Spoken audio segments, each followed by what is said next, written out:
Okay, thank you. Thank you. Well, first of all, Happy New Year to everybody. And for me, it's a great start for a new year to be able to uh, be with the team, a local team, as a person a kid that grew up in New York his whole life and grew up on the east side of New York City, on Queens, to be able to be have this opportunity to be here with part of the a story organization like the New York Yankees. It's for me, it's my family. It is great. I first want to thank, of course, Hal Steinbrenner, the owner of the Yankees, and Randy Levine, and of course Brian Cashman, who you guys know. Me and Brian have been friends for many years, competed against each other, but we just have a good friendship. And to me, this is one of the reasons that I'm here. Was Brian has had asked permission for me in previous times. I actually asked permission for me to come on board in last March, and I decided to stay with Major League Baseball because I was working and been involved with in the actual what's going on. The Major League Baseball is starting all these initiatives domestically and internationally, which is the combine, the pre-draft, the pros draft, the college leagues. And it was a lot of fun. And you guys know I love scouting. I love the entry part of the game.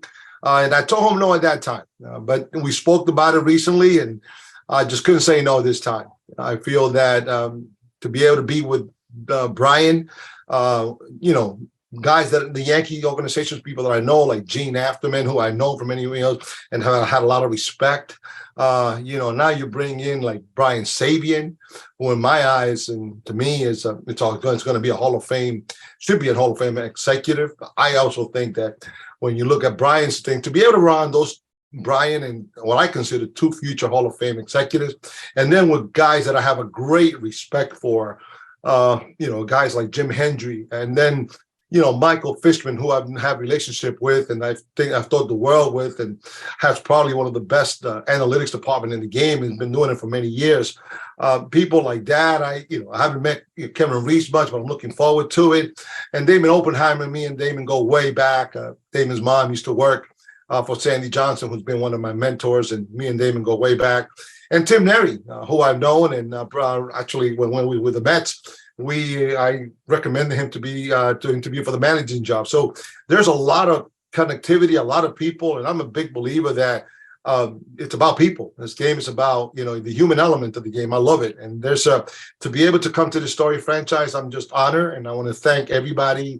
I'm looking forward to be part of the Yankee family. And for me, like I said, when you're from Queens and you go into the Bronx, I do remember one thing. I do remember as a kid going to Yankee Stadium and getting bat days. They used to have bat days and helmet days, and I used to have my Horace Clark bat. And I remember for you guys, if you grew up in those days, it was in Channel 11, and everybody used to raise their bats, and that do I remember as far as that Yankee connectivity. And so, but it's an honor, and when it's all said and done, this is a successful organization. But the goal every year is to win the World Series, and that challenge. And I'm looking forward to doing whatever Brian, the staff wants from me, and basically just to be, assist. And that's what I'm an honor to be able to be here today, and looking forward to it. Omar, thank you very much. Appreciate that. Again, congratulations. And I think we can take a first question now. And we'll start with Brian Hoke from Yankees.com. Hi, Omar. Congratulations. You mentioned Brian Sabian, back-to-back days now, the two of you coming on. What do you feel like the two of you will be able to add specifically to this organization? Well, I think when you look at it, you're going to look at somewhere close to 70 plus years of experience. With those 70 plus years of experience in different roles, you have some success. And you also have a lot of, probably when you're in the scouting business, you're probably going to have a lot of say, hey, that did not go well, what I thought about it. I think what we're going to bring to the group is just experience in evaluation, in scouting, and in leadership, in team building, because we've done it. And I think that our goal, and I know Brian and have the utmost respect for Brian, is to, like, when it's all said and done, I think I heard to Brian press conference too.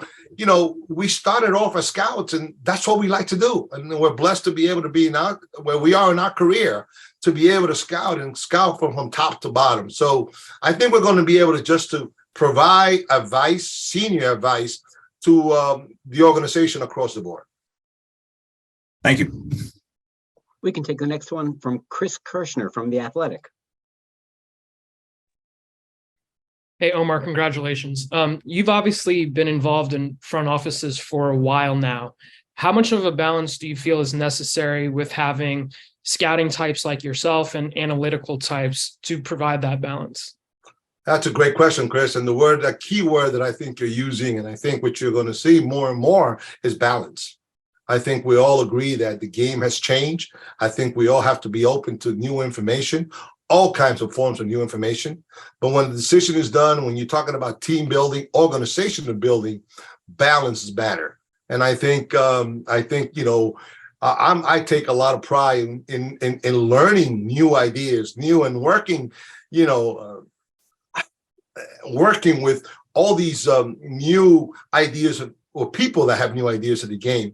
I'm a big believer in the human element. I'm a big believer that the human element counts. But I think anytime you make a decision, it's got to be a balanced decision. And I believe that, with the staff that we have here, and I say to you, to be able with successful organizations, and I can tell you that when you look at the Dodgers, I know, people that are there and others that are doing well, the Braves with Alex Anthopoulos, who I feel very proud of.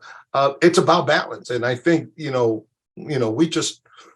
I think this organization has done a great job, because look at the track record, look at the winning. So that's the evidence. But you know what? It's, great job. We want to always get better. And I'm looking forward to being a part of that. We can take the next one from Pete Caldera from The Record. Hey, Omar, congratulations. Pete, how are you, man? You still singing? Omar. You still singing? I'll send you my dates. You're the man. You're still singing. I love that. I've been many winter meetings with you singing, and you are awesome. Appreciate that. Yeah. Off season, so it's nightclub season. Hey, I remember back when you were the Mets, Steve Phillips would call you his contrarian, and just wondering if that, part of that healthy debate, debating talent and trades and things like that is going to be a part of what you bring to the Yankees and what you kind of look forward to doing as well. Well, Peter, you know that once a contrarian, always a contrarian. You know how that is. You don't change contrarian attitude. I guess at that time they called it thinking outside the box. I've always prided myself in thinking outside the box. I always say I pride myself more in signings of players that nobody thinks about. The number one round pick, those guys are easy because everybody sees them. I pride myself more on the late drafts of the world. That's what I pride myself on a lot. But at the end of the day, is in that room when you're making decisions, I guess, I'm not one of those to conform to what the industry is saying or what people say. Now that, of course, is you got to be able to sometimes be right when you go against the grain. But I hope that I'm able to bring new ideas and bring different ideas and kind of outside the box ideas to any situation that I'm involved with. Great. Appreciate it. Thank you. As a reminder, please use the raise hand function to get in the queue, and we can take the next one from Sweeney Murdy from WFAN.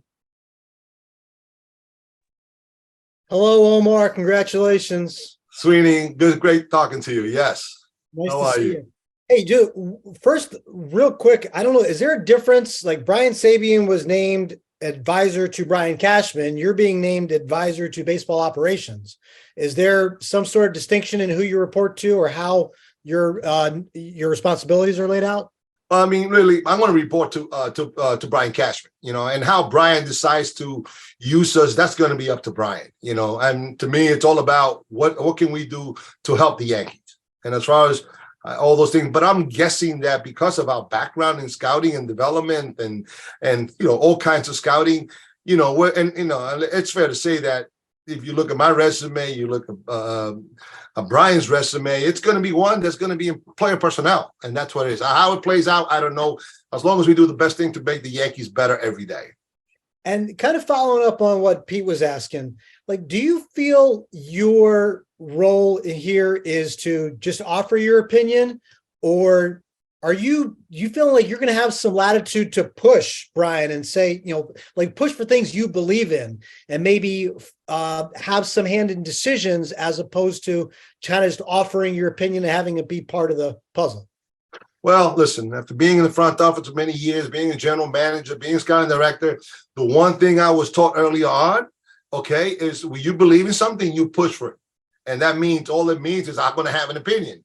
Doesn't mean the guys are going to do it, but I'm going to have an opinion. If you talk to people that either I work for or work with, two things. I'm going to have an opinion, but I also learned early enough that whatever this decided, you move on and go on to the next one. But I was told you cannot be a good baseball man unless you push, and you were, I don't know no good baseball man that does not push for his opinion for what he believes in. If you know of one, let me know. But I was told, hey, I just don't know one. You mentioned earlier, sorry, last one. You mentioned earlier, you're talking about the balance. Like outside looking in, do you feel like that balance has been missing from the Yankees between scouting and analytics? No, I don't know. First of all, I don't know that, but I will tell you, listen, how many, look at the wins. I mean, look at the wins. I mean, come on, when is that? And I will tell you this, I'm very, very, Michael Fishman and his group. And you got to remember, for the past couple of years, I've been going there watching games because me and Brian are friends. So I get to know some people, but I don't know that. All I can tell you is you got some very good people there that I have a lot of respect on both sides. And I'm just honored to be able to be a part of that. And, as far as I don't know that, you guys may know that better. But I'll tell you one thing. How many wins was it? 99 wins this year? Yeah. That's a lot of wins. And it's been constantly, and it's been playoff. So, I think I look at that more than anything else. Thanks, Omar. Congratulations. We'll take the next one from Ron Blum from the AP. Hey, Omar, congratulations. Thank you, Ron. When you look at the group of you and Jimmy and Sabes, how would you say you guys have different opinions from what you know of each other, and what are the similarities among you three? Well, first of all, similarities that we've both been general managers that have won sometimes, or have made good decisions and bad decisions. If you know Jimmy is awesome as far as conversation. I love him. I mean, he's funny. I have the whole full respect of him. Brian, we all have probably different, but in the end, we've all been there and have good moments and bad moments, and we understand that. But I think when it's all said and done, I think we're in areas right now where we want to be able to help and be able to assist and do that. So similarity is that all three of us have come from baseball operation position as general manager. Brian, Brian's won 3 World Series. Jimmy and I have probably come close. We've been to that either, listen, I was an assistant when we had the Subway Series, but I was close in 2006, the same way Jimmy was close, I believe, in 2003, I think it was, when I think he might have been the general manager that time. I'm not sure. Yeah.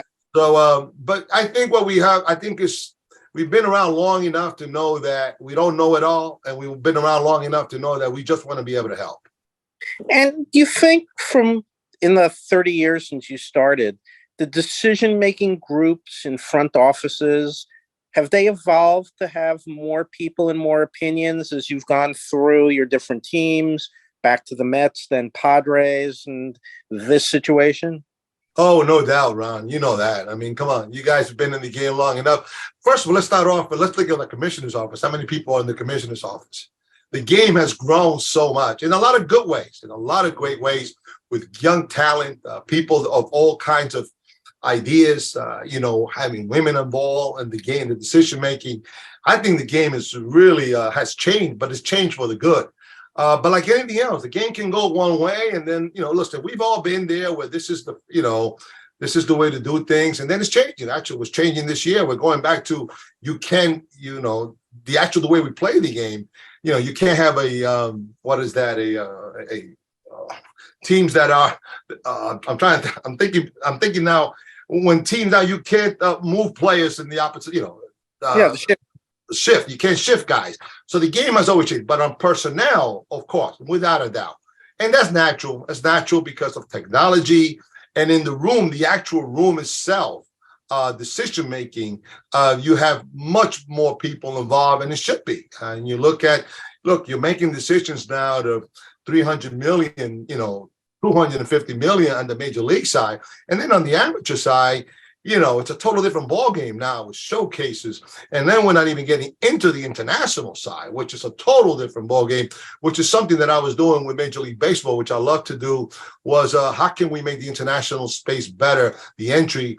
We're trying to get the international draft. So the game has changed in a lot of ways, and the game has always changed. The game will always change and evolve. Thank you. We'll go to Jack Curry from the Yes Network. Hey, Omar, congratulations. Jack, I still go by your house here in Jersey every time, and I said that's where Jack Curry used to live before. When you were an average guy, now you're a big guy, so you had to move. From my neighborhood. That's how it goes.